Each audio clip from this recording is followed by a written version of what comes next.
KF7QGY here with a different type of video. Normally I do more like my technical building. This time I thought maybe that I'd try and help some people out. I found a lot of different reviews for one of these devices online and went to go order it, and I found out that it was slightly different, so I wanted to go into that and even why I ended up getting a newer one. So what we have here so far is the Maonocaster E2.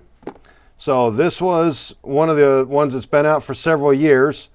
I had honestly already opened it up just off of taking a look at the front picture here. There's a little bit of a difference from even with the original one that came out a couple years ago. And then this is the one I really want to talk about because I couldn't find any other videos on it, so I want to try and help some people out. But this is the Maonocaster E2 Gen 2. And emailing Maono, they said that this thing is so new that they've been having a hard time shipping them out if you order it straight from Maono. I got mine off of Amazon. Luckily, it was able to be delivered in a relatively short amount of time. So going through, what I ended up finding with the E2, after watching numerous videos out there that can be found all over the place, I was really excited to get this one after I already ordered the other one, because I like some of the features in this one that I didn't find with the other one when I was reading about it. But when I opened it up and I saw the picture on the front end of the box, I noticed that there was some differences. So you have all the same usual paperwork and everything, all the warranty stuff, the quick setup card and everything telling you how to hook it up, and a small owner's manual. You still have an accessory cables kit in there, which I haven't even opened up yet.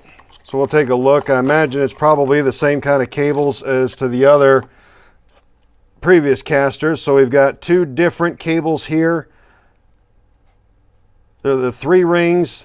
Looks like for being able to hook up for the outputs. It still has the same outputs on the back, if I remember right from all the reading.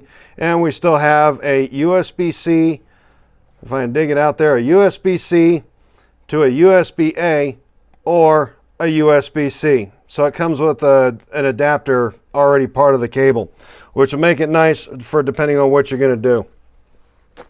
So one of the things that I had noticed with this one just off of the picture on the front that I had to verify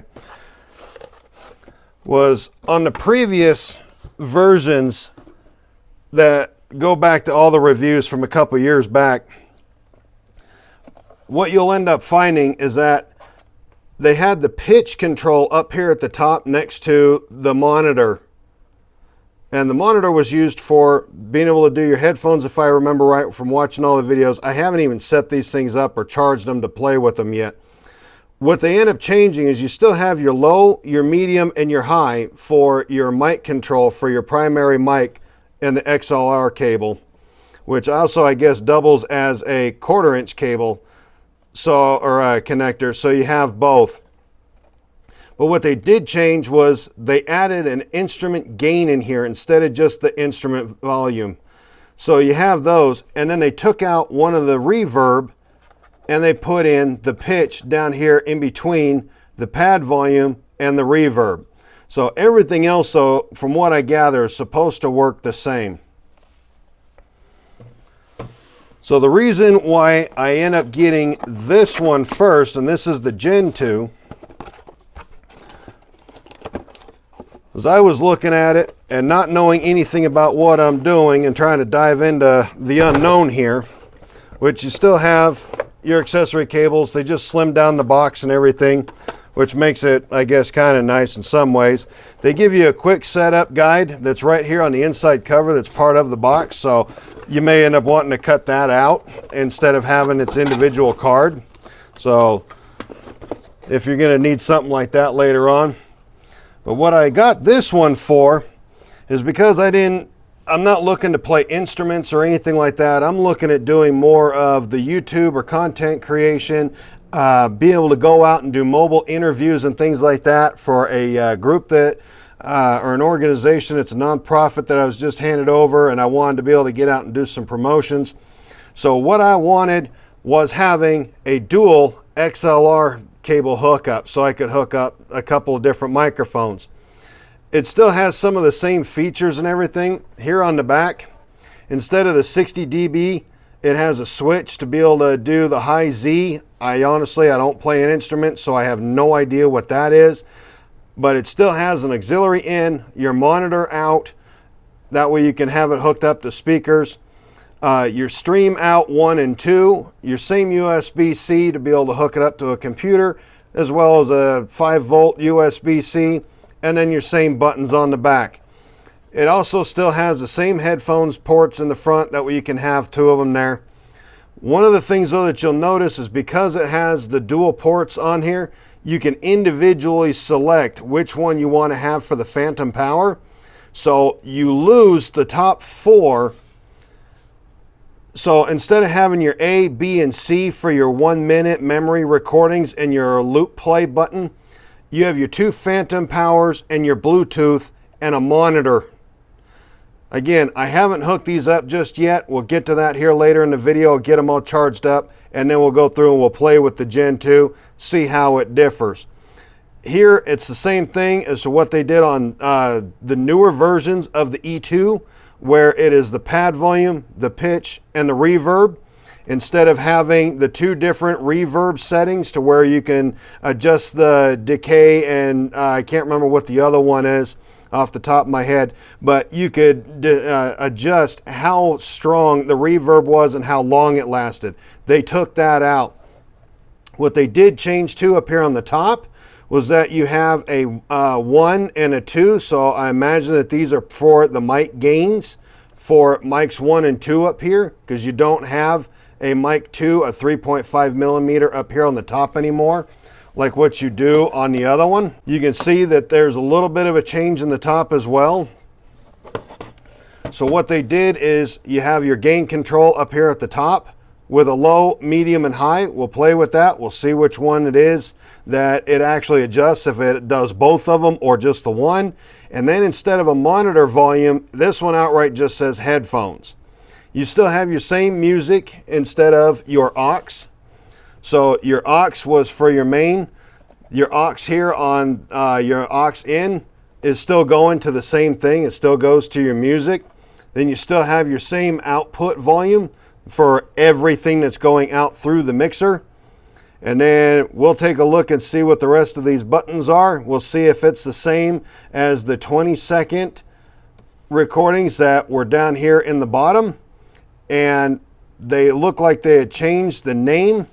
Instead of denoise, they put noise reducer. I don't know if that's because of some of the different complaints or reviews that they had seen, that people were telling them that the denoise on the original E2 was really aggressive and was cutting people off.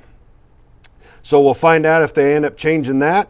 Instead of music only, they have sing along. So they had relabeled the button. Everything I've been reading so far says that it still does the same thing, same with the side chain, the loop back, the wet, the dry, and that they still have not fixed the reverb problem that everybody's been complaining about. It is always lit up, it is always on, so we'll see how that one ends up sounding. I'll try and even hook it up to a speaker.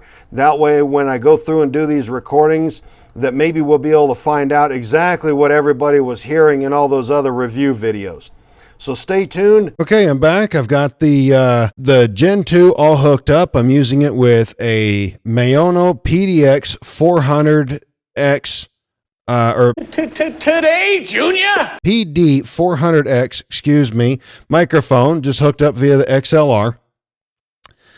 And I was able to play around with the E2 first so I could learn a little bit more of that and see really how it kind of compares. Again, there's a lot of videos out there about the E2 and how it works and everything else. The only thing that's changed is just the reverb. Everything else is how that one works. You can find in other tutorials or reviews. So I really wanted to cover this Gen 2. Now, this Gen 2 was, I guess, designed more for the person that wants to go out and really do the podcast, that is not looking so much for doing the instruments, but they didn't want to get away from the instruments, so you still have that ability. So you still can hook up either the XLRs or you can hook up 1/4-inch jacks in the back of it. The XLRs, you can just, hook them up normal, and then you can either use the dynamic mic, which is what my PDX or the PD400X is, or you can use condenser mics and then activate one of the 48 volt for it, which one is the condenser mic. Each mic has its own volume, its own mute, and its own gain knob, so you can adjust how it goes. I imagine that I didn't have a 3.5 millimeter jack to try and hook up the second microphone to the regular E2 to find out if the low, mid, and high end up adjusting both of the microphones, but I did get a chance to play around with this, and if you adjust the three, the low, mid, or high, it does adjust both microphones 1 and 2. So you kind of have to be able to do a mix between the tone of the two people's voice in the podcast. But you can adjust, again, the volume and the gain depending on how the people end up talking. One of the differences is that they had labeled, instead of it being monitor on the E2, they had it listed as headphones on the Gen 2. You can have it plugged in, and unlike with the E2, if you plug in the monitor and you have the speaker on, whatever that volume is set at for that monitor, even though you have the headphones in and everything, it's still going through. With the Gen 2, you have the ability to turn that monitor on and off. So you can leave your monitor connected, have it adjusted for what you need, but then be able to turn it off if you don't need it. The Bluetooth function works the exact same way as on the E2. The 8 buttons down here at the bottom for the sound effects on the E2 are the exact same for the Gen 2. It's the same 20-second recording. You'll lose your 3 1-minute recordings and your loop button. As far as all the other 6 button or function buttons down here at the bottom, they're all the same. And in just a second, I'll throw on the monitor, I'll hit the mute button. That way we can go through, and in case people don't know what it sounds like in the headphones on the E2, you'll be able to hear it on here on it doing the talk back on the menus on what you're pushing. The pad volume works the same. The pitch, again, they moved that.